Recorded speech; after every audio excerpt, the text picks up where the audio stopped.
शहर में एक थीम पार्क है जो सालों से बंद पड़ा है। लोग कहते हैं कि इसमें एक हैंडसम मैजिशियन रहता है जिसका मैजिक रियल होता है। जैसे कि अगर वो किसी को काटने वाला मैजिक करता है तो वो रियल में कट करता है, अगर किसी को गायब करता है तो रियल में गायब करता है।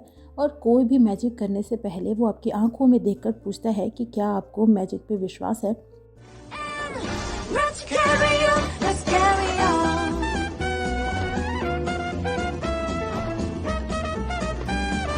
Goes and comes on my way.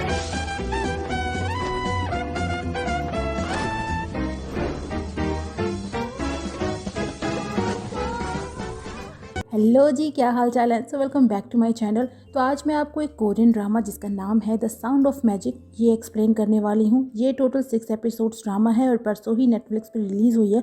तो मैं आपको एक एक करके ये एपिसोड एक्सप्लेन करूँगी। तो चलिए चलते हैं अपने एक्सप्लेनेशन की ओर। एपिसोड की शुरुआत में एक लड़की को देखते हैं जिसका नाम है आई, जो हमारी फीमेल लीड है और जल्दी जल्दी भागते हुए क्लास की ओर जा रही थी क्योंकि वो लेट है। पर सीढ़ियों पे एक लड़के से टकराती है और गिर जाती है। उसे चोट भी आती है और उसकी स्टॉकिंग्स भी फट जाती है। और जब क्लास में आती है तो टीचर उसे लेट आने के चलते पीछे खड़ा कर देते हैं। और तभी क्लास में वो लड़का भी आता है जिससे आई अभी टकराई थी। इसका नाम है ई डोंग, जो कि क्लास क्या स्कूल का भी टॉपर है। और टीचर इसे हल्का फुल्का डांटते हैं और आराम से सीट पे बैठने को बोलते हैं। और फिर आई को बोलते हैं कि ई डोंग उसके लिए लकी है क्योंकि उसकी वजह से लेट होने पे भी उसे बैठने को मिल रहा है। इस पार्शियलिटी के मैं खिलाफ हूँ। हम देखते हैं कि आई और ई डोंग दोनों डेस्कमेट हैं। आई का कोई फ्रेंड नहीं है, इसलिए स्कूल में भी वो ज़्यादातर अकेले ही रहती है। और लंच में हम देखते हैं कि वो अपना खाना एक लंच बॉक्स में भरती है और उसे ऐसा करते हुए उसकी क्लासमेट हाना देख लेती है पर कुछ बोलती नहीं। और क्लास में आकर ई डोंग से आई के बारे में पूछती है, जिस पे वो बोलता है कि उसने कभी उससे बात ही नहीं की। तो हाना बोलती है कि ई डोंग सभी सब्जेक्ट्स में टॉप करता है सिवाय मैथ्स के, जिसमें आई टॉप करती है। क्या उसे ये बात अजीब नहीं लगती? अब किसी टॉपर की दुखती नस पे हाथ नहीं रखना चाहिए, इसलिए ई डोंग उसे वहाँ से भगा देता है। और जब आई क्लास में आती है तो उससे पूछता है कि वो मैथ्स की कोचिंग कहाँ से लेती है, जिस पे आई उससे पूछती है कि वो अचानक से ये क्यों पूछ रहा है। तो ई डोंग बोलता है कि वो मैथ्स में उससे आगे कैसे हो सकती है जबकि वो टॉपर है।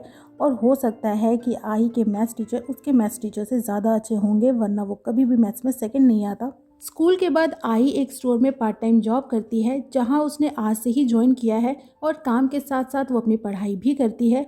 जब वो टेबल की सफाई कर रही थी तो देखती है कि किसी ने बर्गर आधा खाकर छोड़ दिया है, तो वो उसे खाने जाती है। लेकिन तभी स्टोर ओनर आ जाता है और वो घबरा कर उस बर्गर को डस्टबिन में फेंक देती है। हालांकि ओनर ये नोटिस करता है पर कुछ बोलता नहीं। और वो काम में अच्छी होती है, इसलिए उसे आज की पेमेंट में 2000 एक्स्ट्रा देता है, यानी 50,000 येन। और उसे परमानेंट जॉब पे भी रख लेता है। फिर आई उस 50,000 येन के नोट को लेकर सोचती हुई घर जा रही थी कि उसे घर के लिए क्या कुछ सामान लेना है कि तभी हवा से उसका नोट उड़ जाता है। और आई जब जब उसे उठाने जाती है वो नोट उससे उड़कर और दूर हो जाती है। और उसका पीछा करते करते आई उसी थीम पार्क में आ जाती है जो सालों से बंद पड़ी है, जिसे देखकर वो थोड़ा डरती है। और तभी वहाँ वो उस मैजिशियन को भी देखती है जिसके पास उसका नोट है, जिसका नाम है ईयुल। और वो आई से पूछता है कि क्या उसे मैजिक पे विश्वास है। जो सुनने के बाद तो आई सर पे पैर रखकर चिल्लाती हुई वहाँ से भाग जाती है। और ईयुल वाज लाइक, हम कुछ गलत बोल गए का। फिर आई अपने घर आती है जहाँ वो अपनी छोटी बहन जूही के साथ रेंट पे रहती है। उनके फादर उनके साथ नहीं रहते, वो किसी दूसरे शहर में हैं। यहाँ इन दोनों बहनों की फाइनेंशियल कंडीशन अच्छी नहीं है। दरअसल आई के डैड की एक टॉय कंपनी थी जो डूब गई और क्रेडिटर्स से बचने के लिए उन्होंने शहर ही छोड़ दिया और छुप कर रहते हैं। इन दोनों बहनों की केमिस्ट्री बहुत ही अच्छी है। आई घर का खर्चा चलाने के लिए छोटे मोटे पार्ट टाइम जॉब्स करती है, पर उसके पास इतने पैसे नहीं हो पाते कि वो टाइम पे घर का रेंट दे सके। और लैंड ओनर बोलती है कि अगर उसने एक हफ्ते में रेंट नहीं दिया तो उसका घर खाली कर दे।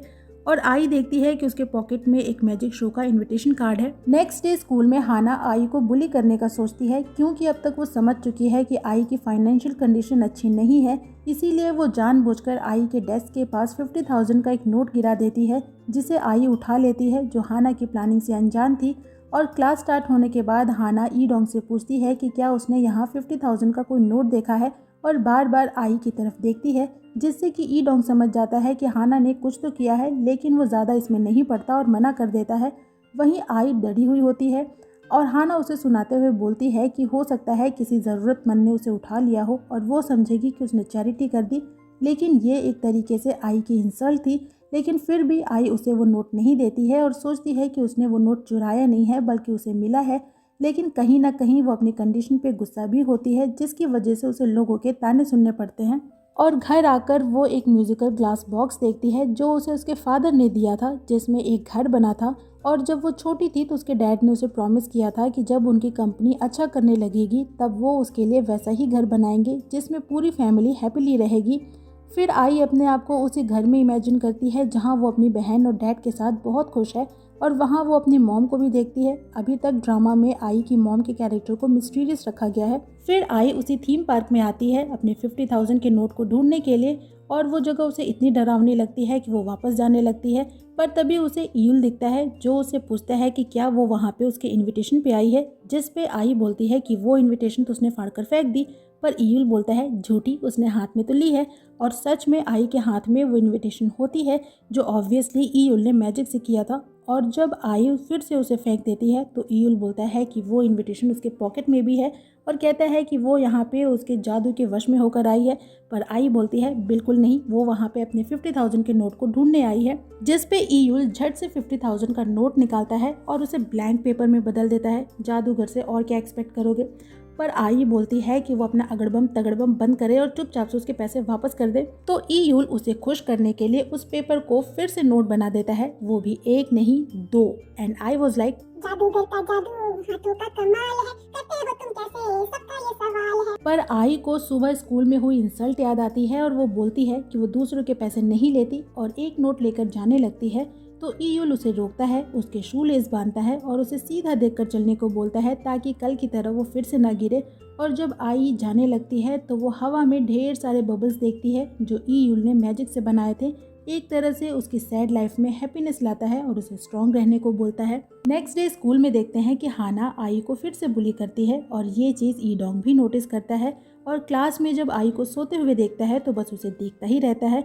और जब आई उठती है तो बोलता है कि उसे क्वेश्चन में हेल्प चाहिए, और इस बहाने से भी बस उसे देखता रहता है और पूछता है कि क्या उसे मैथ्स पसंद है। पर वो ये ना समझे कि उसके मैथ्स में अच्छे मार्क्स आते हैं तो वो मैथ्स में अच्छी है, बल्कि ऐसा इसलिए है क्योंकि उसके मैथ्स टीचर अच्छे हैं। ये जो इसकी कंप्लेन है ना, अगर मैं अपने पेरेंट्स से करूं कि मेरे ग्रेड्स अच्छे नहीं आ रहे हैं क्योंकि मेरे टीचर अच्छे नहीं हैं, तो उल्टा मुझे ही डांट पड़ेगी कि ये जो सर पे किलो भर का बोझ लेकर मैं घूम रही हूँ आखिर किस दिन के लिए संभाल के रखा है, जिसे ब्रेन कहते हैं। वहीं आई बोलती है कि मैथ्स में फन है, अगर आप इसे टाइम दें, सॉल्व करें तो हर चीज़ का आंसर है। वहीं दुनिया में कितने प्रॉब्लम्स है जिसका कोई आंसर नहीं है।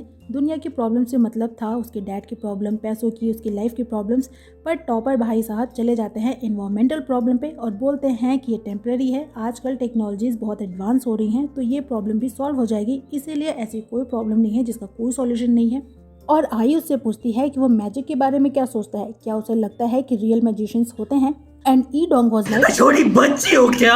एंड लिटरली उसने यही बोला था और चुपचाप से क्वेश्चन सॉल्व करने को बोलता है। शाम को जब आई अपने पार्ट टाइम जॉब से वापस जा रही थी तो स्टोर ओनर उसे कुछ ब्रेड्स देते हैं जो कुछ ही घंटों में एक्सपायर होने वाले थे। तो आई उनके काइंड नेचर के लिए थैंकफुल होती है और अपने फाइनेंशियल कंडीशन के बारे में बताती है, अपने डैड के बारे में भी, और उनसे एडवांस सैलरी मांगती है क्योंकि उसे घर का रेंट देना था। और ओनर तो पहले उसे पैसे नहीं देना चाहता था क्योंकि आई ने नई नई ही उसके यहाँ जॉब पकड़ी थी, पर फिर मान जाता है और उसे 3 लाख येन्स देता है, जो देखकर आई बहुत खुश होती है और सोचती है कि इस दुनिया में उसके बॉस जैसे भी काइंड हार्टेड लोग हैं और वो उन्हीं के जैसा बनना चाहती है। लेकिन तभी उसका बॉस उसे ऐसे टच करता है कि वो जल्दी ही समझ जाती है कि उसका बॉस कैसा इंसान है। वो पैसों के बदले आई के साथ जबरदस्ती करना चाहता था और आई इतनी डरी होती है कि चिल्ला भी नहीं पाती और मन में ही प्रे करती है कि कोई उसकी हेल्प करे। और तभी वहाँ पे आता है ईयुल जो उसके बॉस को रोकता है और उससे भी पूछता है कि क्या उसे मैजिक पे विश्वास है, और बॉस उसे वहाँ से जाने को बोलता है। पर ईयुल उसे मैजिक से गायब कर देता है, आई मीन लिटरली गायब कर देता है, जो देखकर आई शॉक होती है और सोचती है कि ये तो सच में गायब हो गया, इतना भी सीरियस नहीं होने का था। लेकिन उसकी हेल्प करने के लिए उसे थैंक यू बोलती है। और नेक्स्ट डे जब जॉब पे आती है तो देखती है कि स्टोर बंद है, तो वो दरवाजे के नीचे से ही वो पैसे जो बॉस ने उसे दिए थे अंदर डाल देती है और आती है थीम पार्क में और ईयुल से पूछती है कि कल वो उसकी हेल्प करने कैसे आया, जिस पे ईयुल बोलता है कि वो वहीं पास से गुजर रहा था और तब उसने उसे सुना जो अपने दिमाग में किसी से हेल्प मांग रही थी, इसीलिए वो उसके पास आ गया। और आई उससे अपने बॉस के बारे में पूछती है तो ईयुल बोलता है कि वो तो बस उसके बॉस को डराना चाहता था और इसीलिए उसने उसे अपने मैजिक से गायब कर दिया। और आई उससे पूछती है कहाँ, जिस पे ईयुल बोलता है कि वो तो उसे नहीं पता जी, पता होता तो गायब थोड़ी होता। तो आई पूछती है कि कहीं उसने बॉस को जान से तो नहीं मार दिया। तो ईयुल उसे एक सीक्रेट बताता है कि इस दुनिया में 2 तरीके के मैजिक होते हैं, एक जो रियल दिखते हैं पर फेक होते हैं, दूसरे जो फेक दिखते हैं पर रियल होते हैं। और उसका मैजिक रियल दिखता है और होता भी है और हंसने लगता है और बोलता है कि वैसे उसका सक्सेस रेट 100% का नहीं है। और आई बोलती है कि वो पागल है और सजेस्ट करती है कि वो अच्छा खासा फिट इंसान है तो कोई काम धंधा करे, ये क्या बंद पार्क में एक जादूगर बना फिरता है। पर ईयुल बोलता है कि वो रियल है और आई बोलती है कि कोई जादू रियल नहीं होता। और ईयुल बोलता है कि आई जब छोटी थी तब माना करती थी, पर आई बोलती है कि अब वो छोटी बच्ची नहीं है। और ईयुल पूछता है कि वो इतना सीरियस क्यों रहती है, बड़े होने पे भी लोग सेंटा और मैजिक पे विश्वास कर सकते हैं। और आई बोलती है कि ईयुल जैसे लोग जो मैजिक और सेंटा की बात करते हैं कभी नहीं समझ सकते कि वो और उसके डैड जैसे लोग अपनी लाइफ में कितना स्ट्रगल करते हैं। दरअसल उसने अपनी छोटी सी एज में इतना कुछ देख लिया था कि अपने सपने देखना भी उसे महंगा लगता है और रोती हुई वहाँ से चली जाती है। पर ईयुल फिर से उससे पूछता है कि क्या उसे मैजिक पे विश्वास है, लेकिन आई फिर से उसे मना करती है, जिसके बाद ईयुल अपना मैजिक दिखाता है और पूरे पार्क में लाइट्स जलने लगती हैं। और यहाँ हमारे बॉलीवुड मूवीज़ की तरह अचानक से ईयुल भी गाना गाने लगता है। हालांकि वो इस गाने के थ्रू आई को मोटिवेट करता है कि उसे खुश रहना चाहिए, खुद पे विश्वास रखना चाहिए। और कभी उसे झूले पे झुलाता है, कभी फेरी व्हील में ले जाता है, कभी फायरवर्क्स दिखाता है। और इस नाच गाने के बाद वो फिर से आई से पूछता है कि क्या उसके इस आउटस्टैंडिंग मैजिकल परफॉर्मेंस के बाद उसे मैजिक पे विश्वास हुआ या नहीं। और इतना कुछ देखने के बाद तो मुझे भी हो जाता। और आई को भी ये सब कुछ इतना रियल लगता है कि उसे भी मैजिक और ईयुल पे धीरे धीरे विश्वास होने लगता है। और इसी के साथ ये ये एपिसोड यहीं पे ख़त्म हो जाता है। तो एपिसोड 1 की एक्सप्लेनेशन यहीं पे होती है ख़त्म। आपको ड्रामा कैसा लग रहा है कमेंट सेक्शन में ज़रूर बताइएगा कि मैं इसको आगे कंटिन्यू करूँ या नहीं करूँ, वरना इसको यहीं पे रोक दूंगी। और अगर आपने मेरे चैनल को सब्सक्राइब नहीं किया है तो चैनल को सब्सक्राइब भी कर लीजिए। वीडियो अच्छे लगे तो वीडियो को लाइक कीजिए, फ्रेंड्स के साथ शेयर कीजिए। मैं आपसे मिलूंगी नेक्स्ट वीडियो में नेक्स्ट एक्सप्लेनेशन के साथ। तब तक अपना खूब सारा ख्याल रखिए। सायोनारा।